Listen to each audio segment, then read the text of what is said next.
Okay, this is part three of my analysis of Vince Gironda's training and nutrition techniques that were developed, well, geez, more than 70 years ago. They were perfected in the 1950s by Vince Gironda, and they were used in his famous Vince's Gym located in North Hollywood, California, where he trained numerous eminent bodybuilding champions of the 60s and 70s. Vince Gironda himself competed in bodybuilding, and he was way ahead of his time. He was avant-garde. He came out with revolutionary training and nutrition principles that, most importantly, actually worked. They worked for just about anyone who used them. However, in the intervening years, science has kind of moved forward, and some of Vince's techniques could be considered questionable by scientific standards. So in this video, this is the third in a series of videos about Vince's training and nutrition techniques. I'm going to talk about whether his beliefs still hold up in current time. The next one I'm going to talk about is, I've already done parts 1 and 2. This is part 3. The next thing was presses for delts. The barbell press, press behind the neck, all of these are dumbbell presses for delt shoulders. These are all standard shoulder exercises. Vince felt that they really didn't have much value. He felt that they were just purely anterior or front deltoid exercise, and he felt that the more important parts of the deltoid muscle were the side or lateral head and the rear or posterior head. He felt that too much emphasis was placed on presses, so you would get an imbalance where you get this overdevelopment of the front or anterior part of the deltoid, which is this top part, whereas the side and the rear delt would be lacking. Vince believed, furthermore, that he felt that by building up, he said, if you really want to have great shoulders and broad shoulders, wider shoulders, you should focus on the lateral head of the deltoid, because if you develop that more, it actually produced the illusion of having broader shoulders. Vince used to wear jackets when he appeared in public. I don't know where he got these jackets, but they were like 3 feet across. I mean, they were the broadest shoulders I've ever seen. I don't know where he got these, but Vince was very big on having broad shoulders, a small waist, and narrow hips. That was part of his ideal physique. So he didn't believe in presses for delts. Of course, some of his more eminent students, Larry Scott, who I've mentioned in these 2 previous videos. Larry trained at Vince's gym during his competitive days. Larry was very big on dumbbell presses. He would do a special type of dumbbell press. He called it down the rack, where he would start with, I believe, if I remember correctly, he would start with the heavier weight, and he would just, he would do a set, let's say 8 reps, put the weight down, move on to the next weight. Let's say you start with 60, then you go to 55, 50, 45, 40. He would do, that would be like 1 complete set. He would do as many as 5 sets like that. And the way he did it, Arnold adopted Larry Scott's pressing technique, and for some reason they renamed it the Arnold press, when in fact it was Larry Scott who was doing that before Arnold. It involved doing a press where you start with your arms in front of you like in a finished curl position, and then you turn it as you press up. You turn the arms like this, so it's kind of like this motion.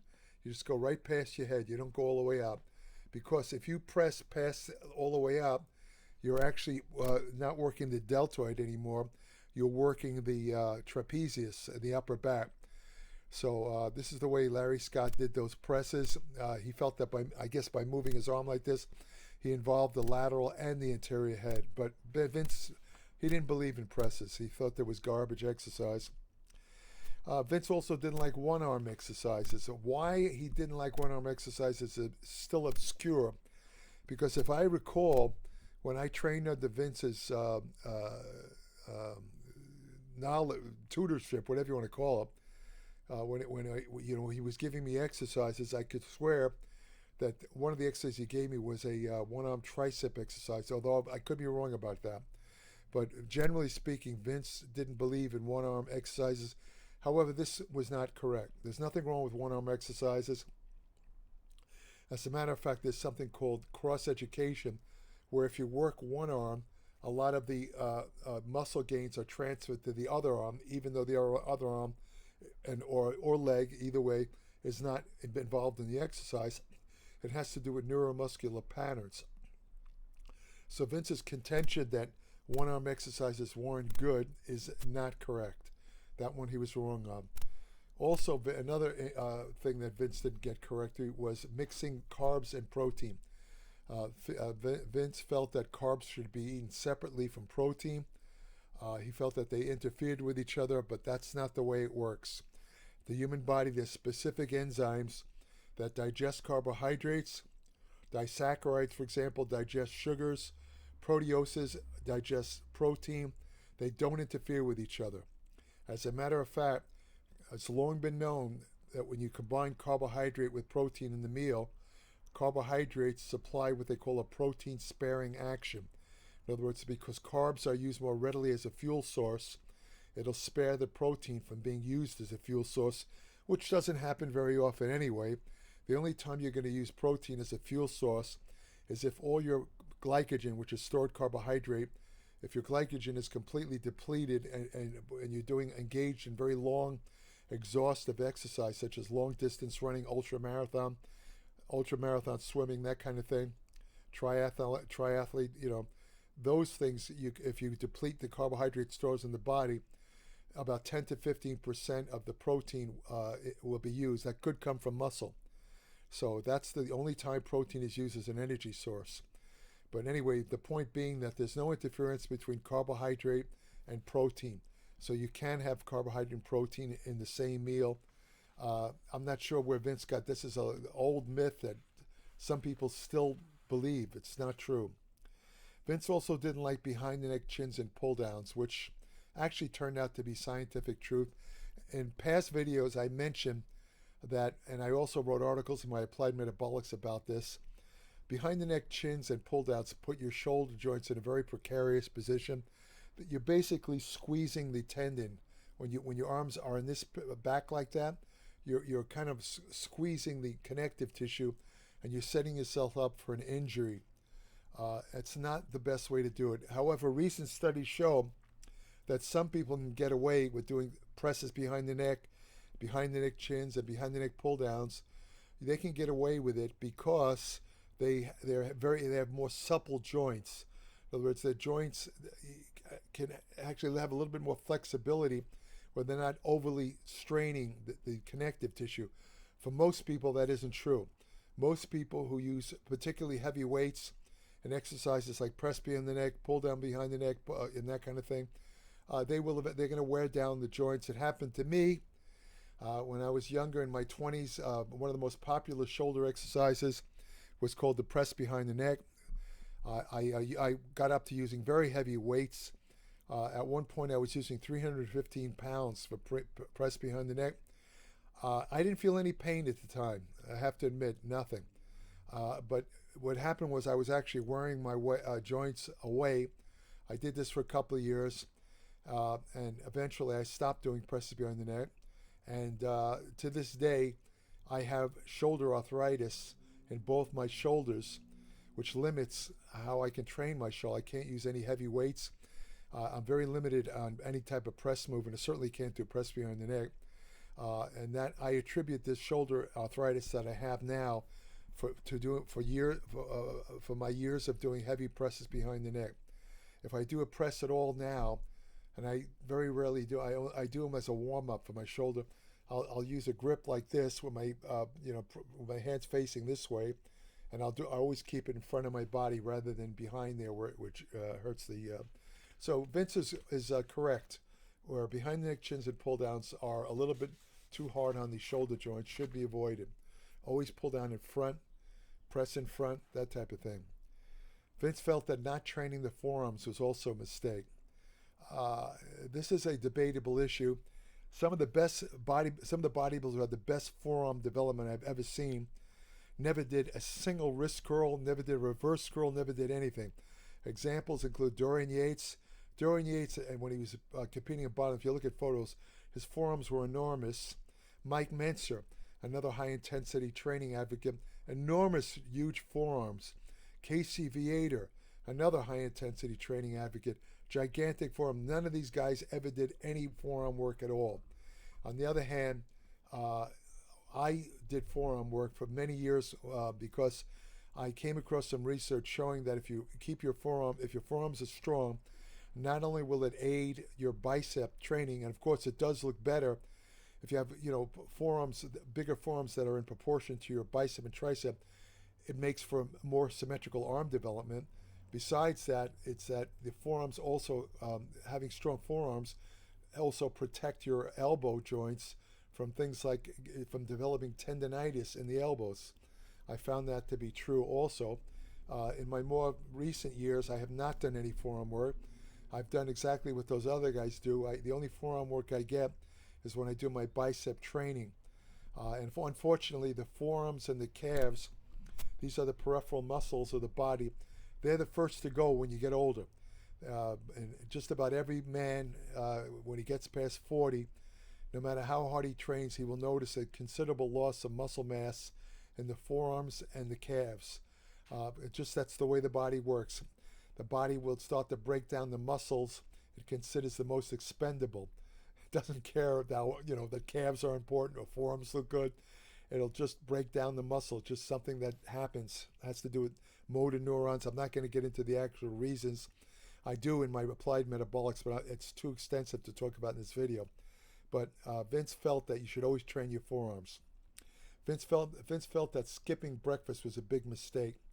It had to do with getting enough protein, maintaining blood glucose. Skipping breakfast is kind of a major debate today because a lot of people who use techniques like intermittent fasting, skipping breakfast is one of the main things they do.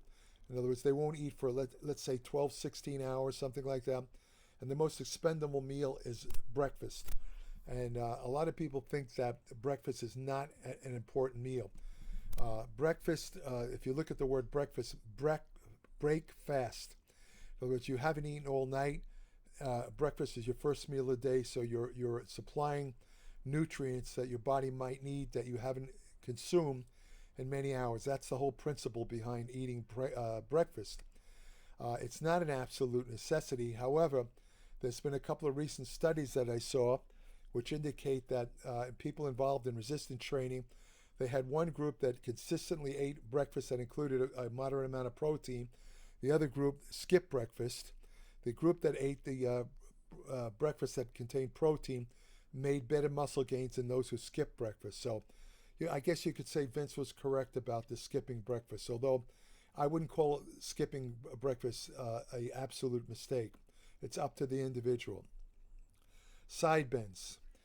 Some people, I see people at Gold's Gym today in 2025 doing side bends, an antiquated exercise that should have gone out in the days of Eugene Sandow. It's a terrible exercise. First of all, for a number of reasons. It's targeted at the external obliques. Those are the muscles on the side of your waist. Some people call them love handles when they have fat on them. They have a tendency to accumulate fat. The problem with building the obliques is it gives you a wider and thicker waist.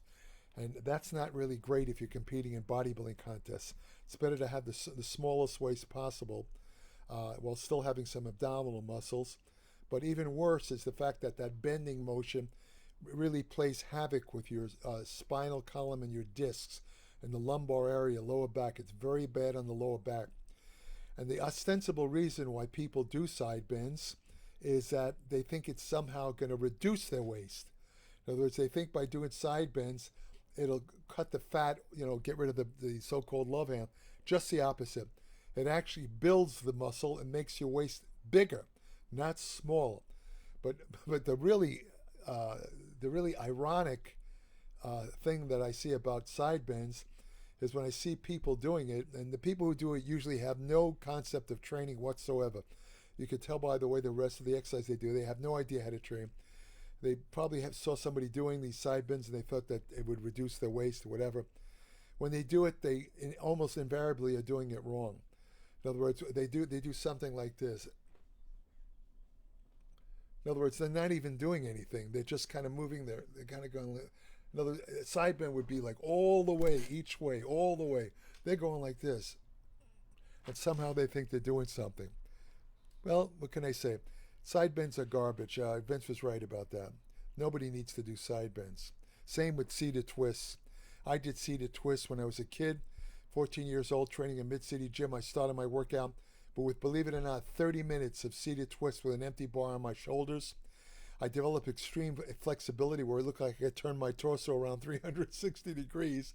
But what I didn't know was I was causing spinal damage. And I pay the price today by having 3 discs out in my lower back, and I also have arthritis of the lower back. I attribute that to a year or two of doing seated twists, wasted exercise. Doesn't do a thing. Horrible. Vince felt that not ingesting enzymes at every meal was a big mistake. Again, this is a debatable issue. If you tend to have indigestion, you get like belching and all that stuff, and you always feel bloated, taking digestive enzymes might help. However, your body, your pancreas, half of your pancreas produces insulin, glucagon, other hormones. The other half produces digestive juice, they call it. You produce over a quart a day, and it's loaded with enzymes, protein enzymes, fat digesting enzymes, carbohydrate digesting enzymes. And unlike other things in the body, your body continues to produce these enzymes as you get older. And the reason I mentioned that is I saw a video the other day where some quack was telling people that they should take digestive enzymes to slow the aging process, which was complete bogus nonsense, because in the video he mentioned that your body lowers the production of digestive enzymes with age. Not true. Just another example of the nonsense that promulgated in a lot of these YouTube videos. Vince felt that not arching the back when training lats was a mistake. In other words, when you do, I mentioned earlier in one of the other video that when Vince's technique for doing chins was to go all the way back when you're training on the bar, you kind of touch the bottom of the bar to the upper chest. So you're in the position, in the finished position, your arms are down and back alongside the torso, so you're fully contracting the lats. Well, that also goes for pull downs and other lat exercises. When you do it, if you're seated, you got to lean back and arch a little bit to fully contract the lats. So that is correct. Vince didn't like leg extensions. I'm trying to remember. I don't remember if he had a leg extension machine. I don't think he did in his gym. Why he didn't like leg extensions, I don't know. I'm not sure about that. But there's nothing wrong with leg extensions. It's a great front thigh exercise. Recent studies show, and this is something that Vince probably wasn't aware of, you get actually more frontal thigh activation if when you do the extensions you kind of lean all the way back, where almost like you're lying flat on your back. You get a much stronger frontal thigh contraction. The big mistake when doing leg extensions is to use too much weight, because it's basically an isolated thigh exercise. Doesn't involve the hips or any other accessory muscles. And if you use too much weight, especially if you go past the parallel in the bottom part, in other words where your legs are kind of pulled back, hyperextended back, it's going to, if you use a lot of weight, it's going to impose severe stress on the knee, cause knee problems. But other than that, leg extensions are a fine exercise. I always use leg extensions as a thigh warm-up exercise for my thigh training. And I always use lighter weight and do about 15 to 20 reps. Never had any knee problems from it. Leg curls. Again, this is a mistake on Vince's part. I don't see anything wrong with leg curls. I don't remember what Vince's options were to work the hamstrings. But, you got to do something for the leg bicep femoris, semitendosus, the muscles in the back of your leg. And leg curls do that. However, research shows, the way most people do leg curls is by lying on a leg down, flat or prone on a leg curl machine. But that's not the best way to train your hamstrings. The best type of leg curl is a seated leg curl machine. You get a greater range of motion, and you get a tighter contraction in the hamstrings, and you also work the hamstrings at the top and bottom, because the hamstrings connect at the around the knee and at the top of the thigh, and you get both when you do the seated leg curls. and also one-legged curl. And I have these one-legged single one-leg curl machine. They're great machines also. So, and if you can, you should finish off your leg bicep training with stiff-legged deadlifts, because that works again different parts of the hamstrings.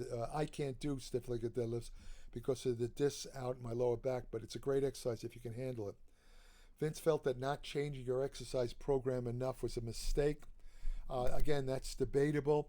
Some of the great champions I've witnessed over years, Ronnie Coleman, 8-time Mr. Olympia, Arnold Schwarzenegger, most of these people, Dorian Yates, most of these people use the same routines all the time. They never changed it, and yet they continue to make gains.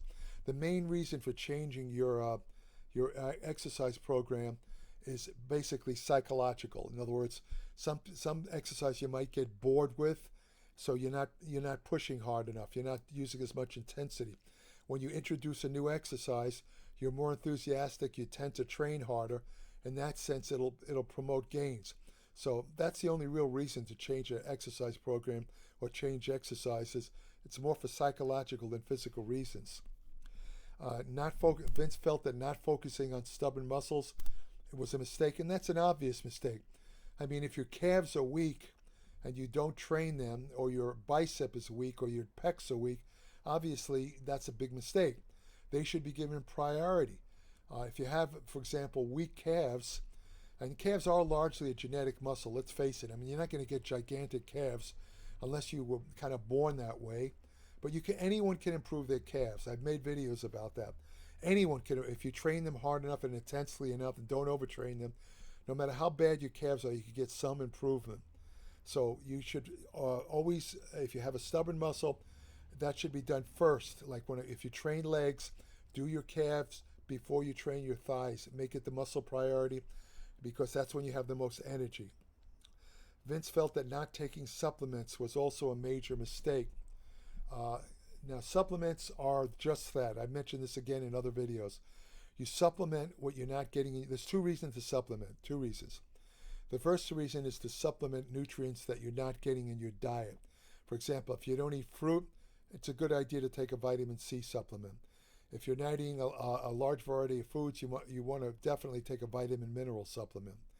If you're involved in weight training, taking ergogenic supplements, or supplements that will increase energy and intensity in your training, such as creatine, beta-alanine, these things might help.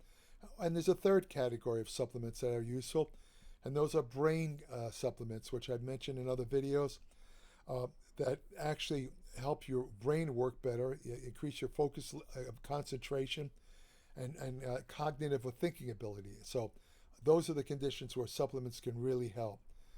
Most of your nutrients should always be obtained from whole food. But again, whatever you're missing, it makes sense to supplement it. You don't have to go crazy, but just, you do a little research, figure out what you're not getting in your diet, and supplement it.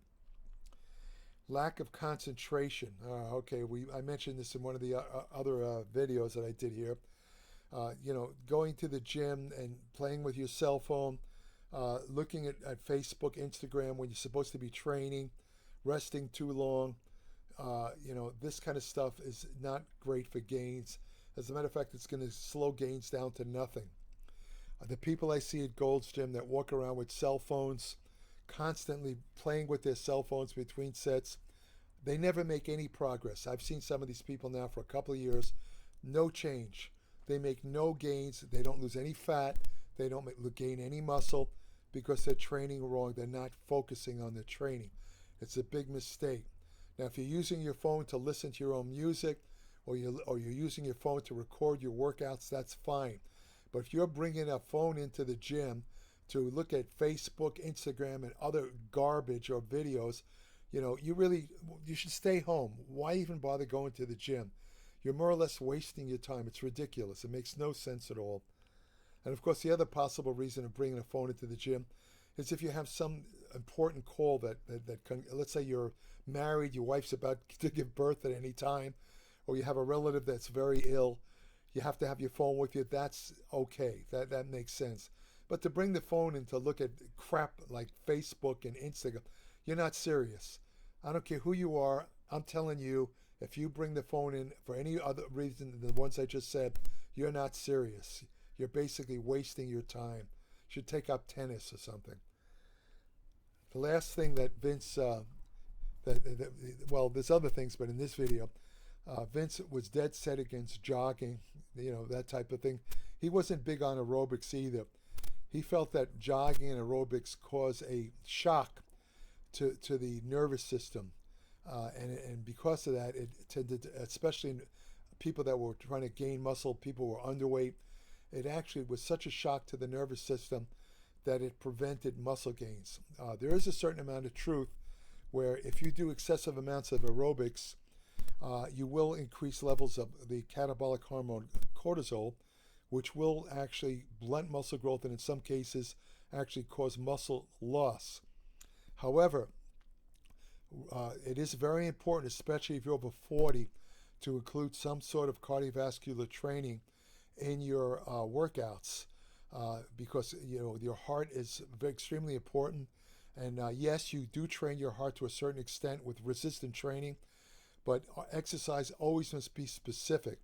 And aerobics training does provide better cardiovascular exercise than resistance training. In addition, cardiovascular training, or let's say aerobics, is also promotes nitric oxide synthesis more effectively than resistance training.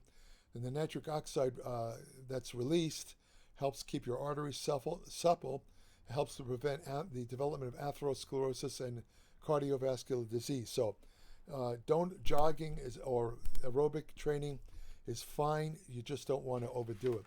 So that ends part 3 of my analysis of Vince's training techniques. Again, I feel that Vince was ahead of his time, and as I've noted in these 3 videos, just about most of what Vince said is still relevant and true today based on current exercise science. So you can't go wrong, following a lot of Vince's principles. So that's about it for this video. If you want more information on nutrition, exercise science, anti-aging research, ergogenic aids, hormone therapy, supplement science, which supplements work, which ones don't, effective fat loss techniques, women's health and fitness, all of these are included in my Applied Metabolics. It's 30 to 40 pages every month. No ads, no bullshit, no advertisements. Just pure evidence-based information that includes my over 60 years of constant study and experience. It's at www.appliedmetabolics.com. When you subscribe, send me an email. I'll send you an invitation to join my private Applied Metabolic Facebook page, where each day I post new information on exercise, nutrition, and general health.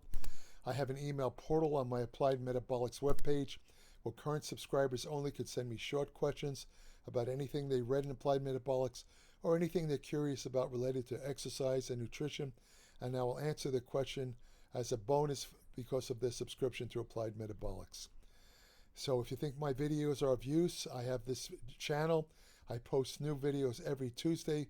Please subscribe and let others know about the channel. Again, no advertisements, no BS. I'm not giving it, there's no 10% discount.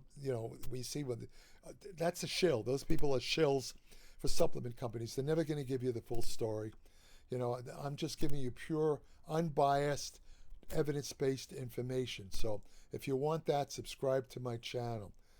And the other thing I'll say is, you want to have the best friend you'll ever have, go to your local shelter and adopt a dog. Thank you for listening.